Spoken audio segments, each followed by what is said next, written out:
Hi to all Gooners fans around the world. Hi to all football enthusiasts all around the world.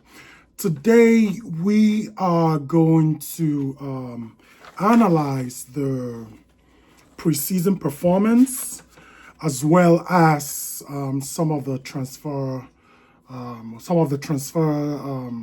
details going on with Arsenal, and we're also going to talk about other piece of news from other clubs, what is going on in other clubs, transfers, and the dramas that, come with it. So you, once again, are welcome to the Arsenal Alchemy. I am your host, Simply Ike, and it's a big pleasure to present you with today's show. So we start with the preseason game yesterday. I couldn't watch all of it, but, because I think my connection was really bad. It was really, really messing up. So, but I watched it, and I can tell you that the problems we've had in recent seasons in Arsenal still persist from what we saw yesterday. And the problem is creating clear-cut chances and putting away these chances. We are over-reliant on our midfielders. We are over-reliant on our midfielders and our wingers. Now, if Kai Havertz was trying to argue to the Arsenal fan base that he is the number one man to lead the line this season, with that performance yesterday, he didn't really have a strong case. In fact, he was dreadful. He didn't give a good account of himself. I watched him and I was like, come on. He wasn't making intelligent runs. There were about 2-3 good crosses made by Bukayo Saka across the line. He couldn't connect. There was nobody in the box 18. Milan. In fairness to Arsenal, Milan played a low block kind of defending, but like I said, we need to have figured out this low block of a system from the opposition. So like I said, the same problem still persists. Hence, this is why we need Viktor Gyökeres so badly. And this is why he should have been at this club at the beginning of the transfer window. No stories. Get him early, integrate him into the team. By now he should be playing these friendlies with us. But it's all good. He's here now, so I'm not going to complain too much. But like I said, the problem, even from the left wing of our attack, Martinelli and Trossard didn't give a good account of themselves. I'm not going to be too hard on anybody because it's still early days. It's preseason. Boys are just coming back from the holidays. Kai Havertz just had a major operation. So I'm not going to be too hard on him. But there were a lot of positives. There were a lot of positives as well in the game. I think Calafiori did so well in central defense. So well, cool, calm, collected. He did very well. Saliba did great too. Nogard started very shaky. He gave the ball away a couple of times, but he later grew into the game and he improved. I was okay with his performance. Zubimendi came in the second half, was giving those penetrating passes.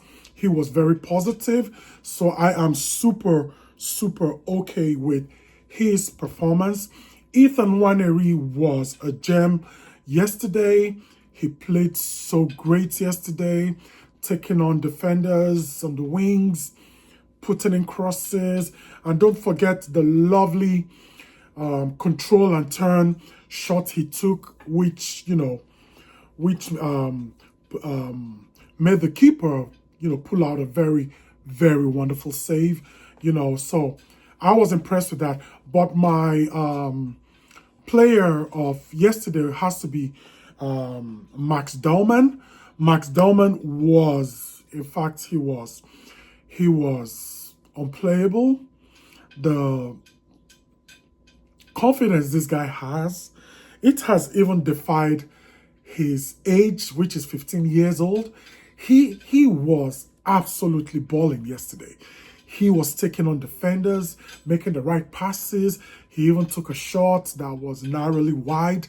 He was penetrating, giving penetrating passes to, to the teammates. He was, you would think that was actually Odegaard. You would think that was Odegaard. This guy was amazing yesterday. I was so impressed. And to think this guy is 15. He is 15 years old. To think he's 15, it's a wonderful, wonderful, we have a treasure in our midst. Bukayo Saka, of course, did his thing. And of course, excuse me. And of course, he scored the goal. A wonderful goal across from Jakub Kiwior, and it was well connected by Bukayo Saka, beating the offside trap narrowly, and it was a very lovely goal. And that was the only goal of the 90 minutes. The game now went on to penalty. I don't understand that. I don't know why the penalty, but it's for entertainment reasons. The game went on to penalties. Milan were more clinical, even though our backup keeper, Kepa, made 3 outstanding saves on the penalty shootout. But we still lost it, but we still won. We still lifted the cup. I don't know how these things are done, If you win, you win. I mean, I don't know. But yeah, we still lifted the cup, and so that was that. For a first game, I think that was impressive. I'm not gonna lie, I think that was really, really impressive. And of course, we're gonna move on to Sunday, where we play Newcastle, which will be a more steep test. Playing Newcastle. We know each other from the Premier League, and we know it's always very difficult for us to win them. Now, moving on to the transfer of, our star boy, the Glocker 9. The Glocker 9. Yeah, so we're still waiting on an announcement for Viktor Gyökeres, but I think his medical should be ongoing, if I'm not mistaken. It should be ongoing. If it's not going on at the moment, then it's gonna happen by tomorrow. That I am very sure of. There was a bit of problem with his jersey number choice, because we understand he wanted the number 9 jersey, which is occupied by Gabriel Jesus. And I think the club told him, no, that number is taken, and he's still an Arsenal player. We're not going to disrespect Gabriel Jesus. So I don't know what number he's going to choose. I hope he chooses the number 14, which was worn by the legendary Thierry Henry. It was worn by the legendary Thierry Henry. If he takes the number 14 jersey in Arsenal, is more legendary than the number 9 jersey. So I would suggest he picks that number 14 jersey, So yeah, and it does, at this point, it doesn't look like he's gonna make the preseason. At least he's not gonna make the game on Sunday. It's looking very unlikely that he makes. I saw a video clip of him having a haircut in his barber, maybe trying to look sharp for the medicals. Why not? It's good to look good, why not? He is already a star. He is already a star. I have the utmost confidence in this signing. I have the utmost confidence in this signing. And if Eze can come and complement this guy, complement the attack, man, we're going to be on fire. We're going to be on fire. Like I said, I don't care what the opponent brings in. If they like, they can exhume Maradona from the grave and, put him in their squad. I don't care. You can bring Messi, you can bring anybody. Once we have this assassin of a striker in Viktor Gyökeres, we are going to challenge for the league, and we will most definitely win it. So moving on, the Cristhian Mosquera deal is, there's still not much about it, but I think it's going to be announced very soon as well. Like I said yesterday, he failed his medicals. We still don't have the details about that. But there's no serious talk on him yet. But we've gotten the player. Everything has been sorted out with Valencia. He is understood to be in England. He's understood to be in London. And he is about to be announced as well. Probably he'll be announced with Viktor Gyökeres at the same time. Why not? Double announcement. You know, so yeah, and I think because he failed his medicals, I think he's still being assessed. His fitness is still being assessed before he goes to join up with the crew in Singapore. And likewise, the AZ deal has been quiet. We understand there is some talk going on. We don't know anything about an official bid. We saw some rumor about Arsenal putting in a £55 million deal yesterday. We don't know how true it is. Most of the journalists, most of them didn't cover it, so I don't think there was much substance in that report. So, but he is coming up. That deal is coming up. Mikel Arteta said in his press conference, we need more players. And by needing more players, I heard he wants Eze. I heard he's a firm admirer of Eze, you know. Now, another thing I want to talk about is the Nigerian influx of players in the Arsenal team. You know, I'm very excited about it. I'm Nigerian, obviously. And, you know, seeing Noni Madueke, I know he plays for England, but he's Nigerian. Both parents. Seeing Noni Madueke, seeing Ethan Waneri, seeing incoming of Eberechi Eze, you know, looking at these players, they're all Nigerian origin. So it makes me even more excited, you know, watching these guys, even though most of them don't represent Nigeria, you know, but we still got to give love to our brothers. So Eberechi Eze, the faster that deal is done, the better. And there's really been nothing on the outgoings. The outgoings have cooled down a bit. Look, the outgoings are as important as the incomings, you know. They are very important. We need to balance the books. Football is football first. Then football is business secondary, which is equally as important. You don't want to go into administration. You don't want the FFP, you know, breathing on your neck. You know, we need some players shipped away. There are a lot of deadwoods in this team. Zinchenko, Fabio Vieira, he didn't even travel with the squad. Fabio Vieira, Reece Nelson, though he did decently yesterday, but he still needs to go. We need to settle the books. Reece Nelson, there's been talk about Kivio moving on. I don't really support that. I'd rather Kivio stays for a well-needed depth in the team, you know. So that is that on that. So we're going to move to other news. And yeah, the biggest news this week is Marcus Rashford of Manchester United. Congrats to the forward. He just secured a season-long loan move to the almighty Barcelona. He's going to be a backup player next season. And he will be wearing the number 14 shirt for Barcelona. Now, the number 14 shirt is a legendary shirt in Barcelona as well. Not because Thierry Henry wore it, but because the legendary, the iconic Johan Cruyff wore it. And that shirt was retired for a while. Johan Cruyff wore it. Eventually, one or two other people wore it before Thierry Henry insisted on it. And he got that number 14 shirt, which, of course, he won the Champions League in with Barca, and so that shirt number has been given to Marcus Rashford.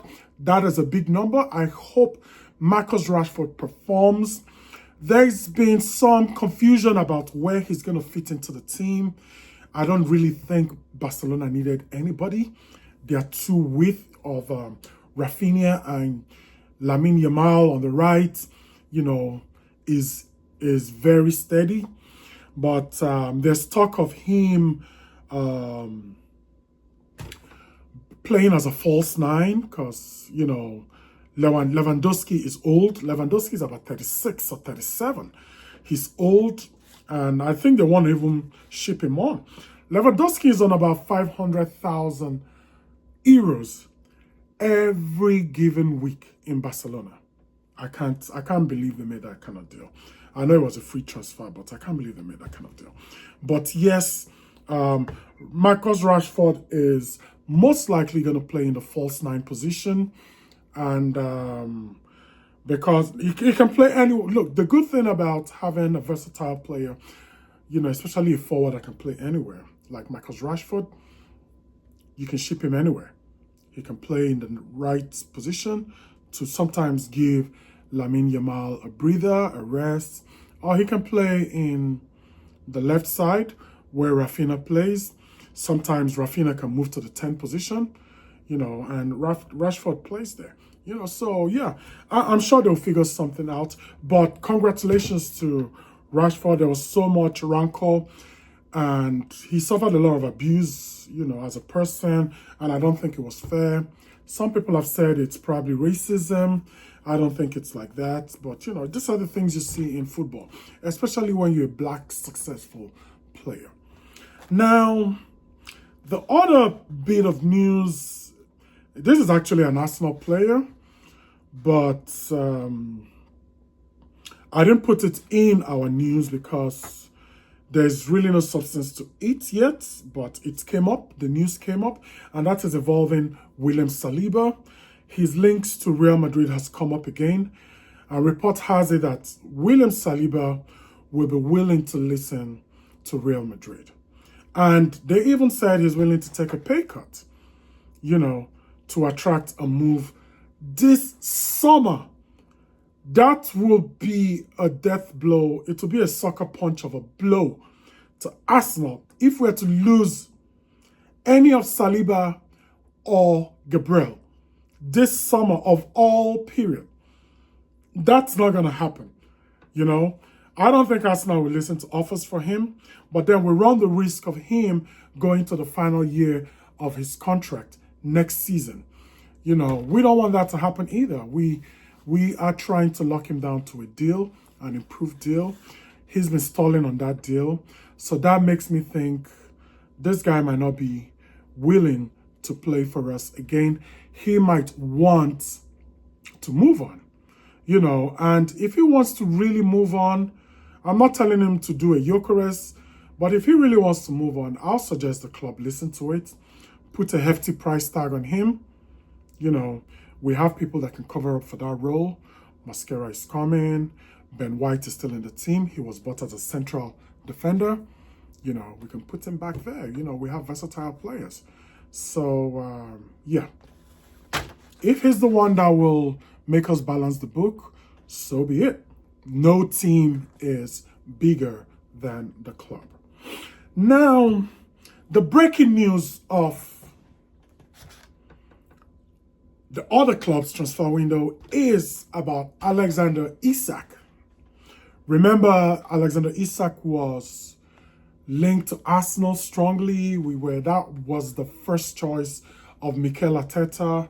Mikel Arteta was urging the management to break the banks for Alexander Isak, but that didn't happen. And right now we've gotten Gyökeres, but the report reaching us is that Isak has submitted a transfer request to Newcastle. And he wants to leave as early as this summer. He wants to leave He is 25 years old, and he believes that it is time for him to explore other options in terms of clubs. Now, this is a tricky one. We all know his valuation, and we all know that Liverpool followed him closely in recent weeks, and Newcastle shut it down. Now,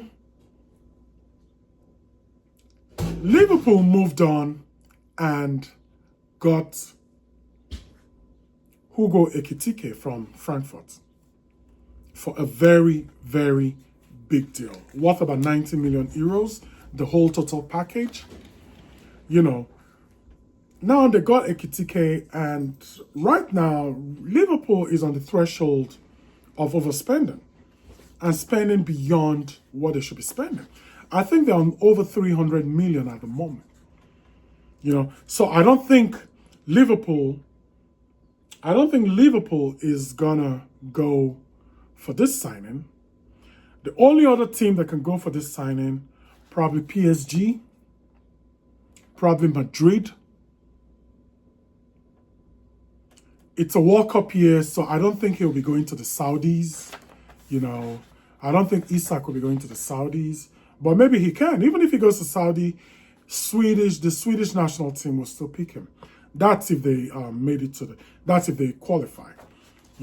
So that is something to look out for.